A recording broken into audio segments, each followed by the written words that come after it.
ही साडी आणलेली आहे संक्रांतीसाठी, थोडीशी ब्लॅक आणि थोडीशी वाईन कलरमध्ये. तर तशी दिसते, छान तर दिसते, पण थोडीशी टोचते आणि साहेबांच्या आवडीची आहे.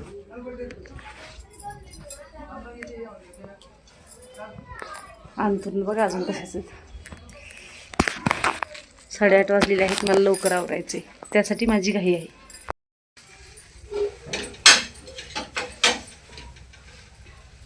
भज्याचं वाटण काढते, आमटीचं वाटण चालू केलंय आणि इथं सकाळी नाश्त्याला गेले ते मुलांना दिले आणि पुरण पण परतून वगैरे सुद्धा झालेलं आहे. आता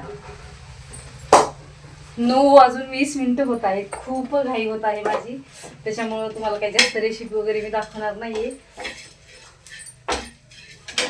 पटपट पटपट काम आवरून घ्यायचं मला.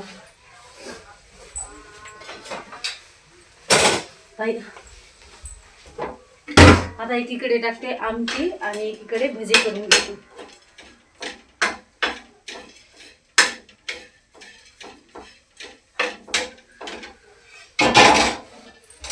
खूप राडा झालाय.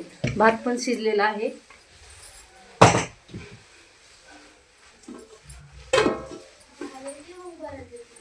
हा काम झाले बाई, कशा चाललेलं मोठं राहिले माझं काम, काय सांगू तुला. उंडाती पैसा राहिला अजून, पोळ्या करायच्या. पोळ्या आल्यावर करणार मी, पटकन वांधून येणार आहे.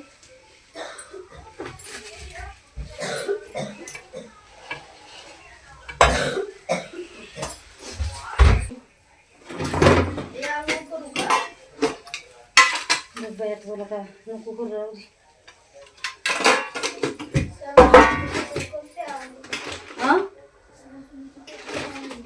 काय काय कापी येईल ना.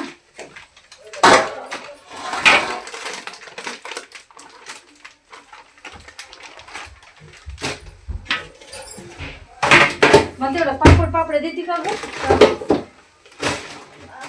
पापड्या काढून देते, वाटण काढून देत आहेत ह्याच्यात असतात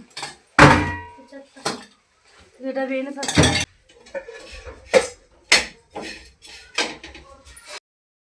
हॅलो नमस्कार, कसे आहात सर्वजण. सर्वांना सर्वप्रथम श्री स्वामी समर्थ आणि ओम नमः शिवाय.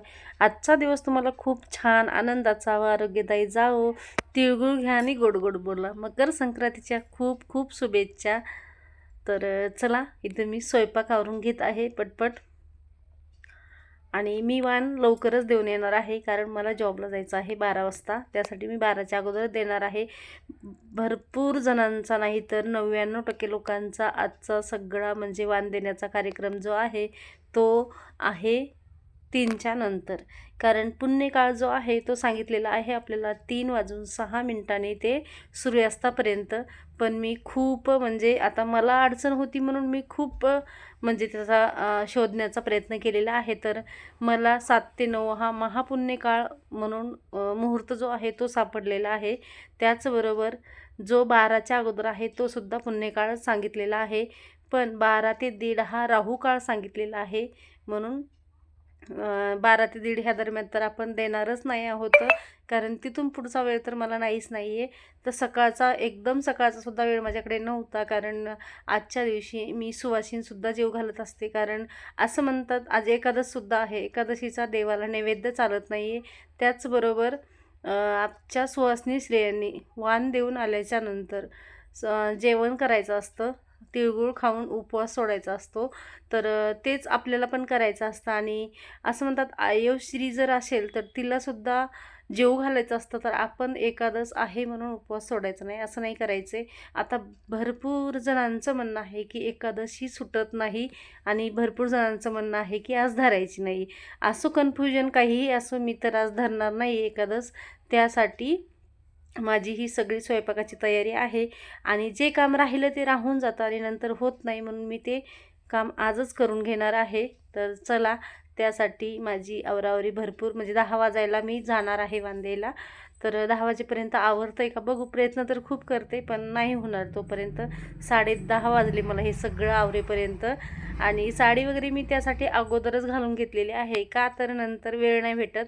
आणि साडी वगैरे सगळं जर घालून आवरायचं म्हणलं तर मग 15-20 मिनटं सहज जातात त्याच्यात. आणि बांगड्यासुद्धा भरायच्या राहिलेल्या आहेत, कारण रात्री उशीर झाला होता.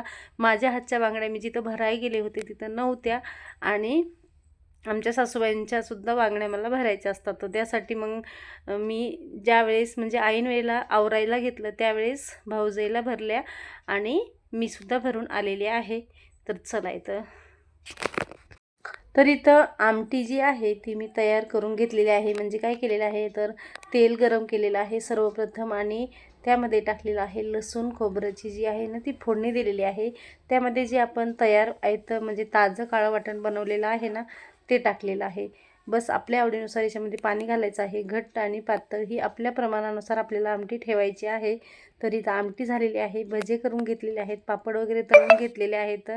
त्याचबरोबर थोडंसं प्रतीक्षा लेट उठली होती, कारण तिला ताप वगैरे आलेली होती गोळीनं वगैरे, तर त्यामुळे ती लवकर उठली नव्हती. मी तिला खूप आवाज दिला, खूप वेळेस उठवलं, पण ती काही आज उठली नव्हती.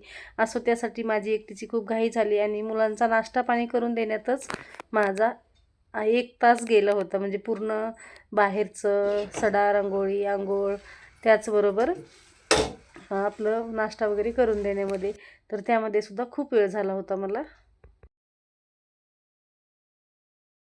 बघा इथं खाली कणिक मळून घेईपर्यंत बारीक गॅसवरती मी आमटी ठेवलेली होती, तरी पण ती थोडीशी काय गेलेली आहे, उतू गेलेली आहे.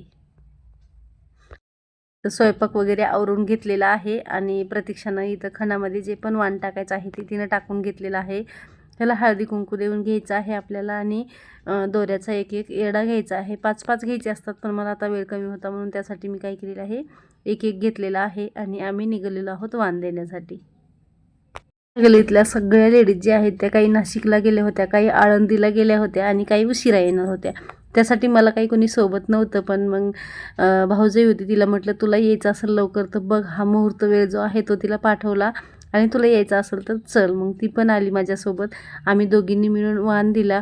आणि बघा ज्यावेळेस मंदिरात गर्दी नसते ना त्यावेळेस एवढा पद्धतशीर आपल्याला देवांचं दर्शन, वाण वगैरे व्यवस्थित आणि ज्यावेळेस गर्दी असते ना त्यावेळेस आपल्याला एवढं पद्धतशीर वाण देता येत नाही. तर विठ्ठल आणि रुक्मिणीला खास करून देवी जे देवता जिथे असतात ना, म्हणजे श्री देवता जिथे असतात ना तिथे जास्त करून स्त्रियांनी वाण द्यायला जायचं असतं. कारण आपण वाण जे आहे ना ती पुरुष देवतेला नाही तर श्री देवतेला जास्त करून देतो. म्हणून जिथे पार्वती म्हणा, विठ्ठल रुक्मिणी म्हणा, अशा स्त्रियांच्या श्रीदेवता जिथे आहेत ना तिथे जास्त करून आपण वाण द्यायला जायचं असतं. तर बहुतेक जागेवर स्त्रिया काय करतात, प्रत्येक मंदिरात जातात आणि जिथे पुरुष देव आहेत तिथे सुद्धा वाण घेऊन जातात. पण तसं नाही करायला पाहिजे शक्यतो. तसं तर वाण हे म्हणजे प्रसाद वगैरे तिळगुळ प्रत्येक देवाला ठेवणं हे ठीक आहे, पण वाण पण आपण काय करतो प्रत्येक देवाला देतो. कारण वाण हे सौभाग्याचं वाण असतं आणि ते स्त्रियांना द्यायचं, जास्त करून त्याचा मान असतो. असं तुमच्याकडे कुठली पद्धत आहे ती पण मला नक्की कमेंट बॉक्समध्ये सांगा. मला तर असंच वाटतं म्हणून मी बोललेली आहे. तुम्हाला जर ह्याच्याविषयी काही शंका वगैरे वाटत असेल तर मला नक्की कमेंट बॉक्समध्ये सांगा. तर चला इथं जे हळदी कुंकाचं वाण आहे, जे आपलं वाण तयार केलेलं आहे ते वाण वगैरे दिलं. आणि इथं आपल्या रुक्मिणी मातेची सुद्धा ओटी वगैरे भरून घेतलेली आहे. आणि आम्ही दोघींनी सुद्धा एकमेकीच्या ओट्या भरल्या, वाण दिले एकमेकीला आणि घरी आलेलं होतं. तुळशीला वगैरे सर्वप्रथम जे वाण असतं ते आपल्या तुळशीला असतं. घरातल्या तुळशीला वाण देऊनच नंतर आपण बाहेर जातो. ते सुद्धा मी घरूनच निघालेले होते, पण तो व्हिडिओ मात्र मुलींनी शूट केला नव्हता. असो इथलं वाण देऊन झाल्याच्या नंतर आम्ही जे मंदिरात तुळस होती ना त्या पण तुळशीला आम्ही वाण वगैरे दिलेलं आहे.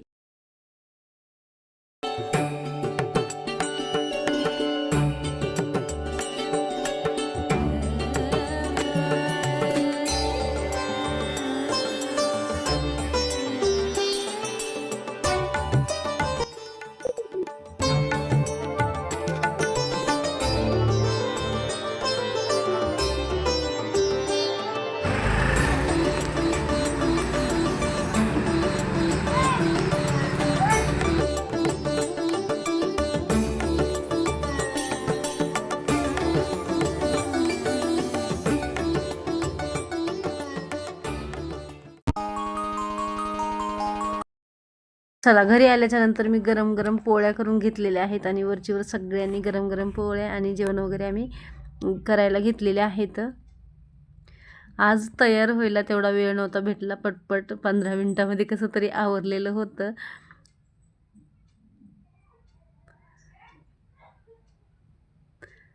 तर बघा, आमच्या इकडे मोदकासारखी पोळी जी आहे ती म्हणजे पुरण जे आहे ते अगोदर मोदकासारखं कणकीत भरतात आणि नंतर पोळी लाटतात. तुमच्याकडे कशी करतात ते सांगा. पोळी करण्याची अनेक पद्धती आहेत आणि वेगवेगळ्या भागामध्ये वेगवेगळ्या प्रमाणामध्ये करतात. तर तुमच्या इकडे कुठल्या पद्धतीमध्ये करतात ते सुद्धा मला नक्की कमेंट बॉक्समध्ये सांगा. तर चला, आम्ही सगळ्यांनी जेवण वगैरे वाढून घेतलेले आहेत आणि वाण देऊन आल्याच्या नंतर कालची भोगीची एक चतकोर भाकर आणि भाजी आपल्याला खायची असते.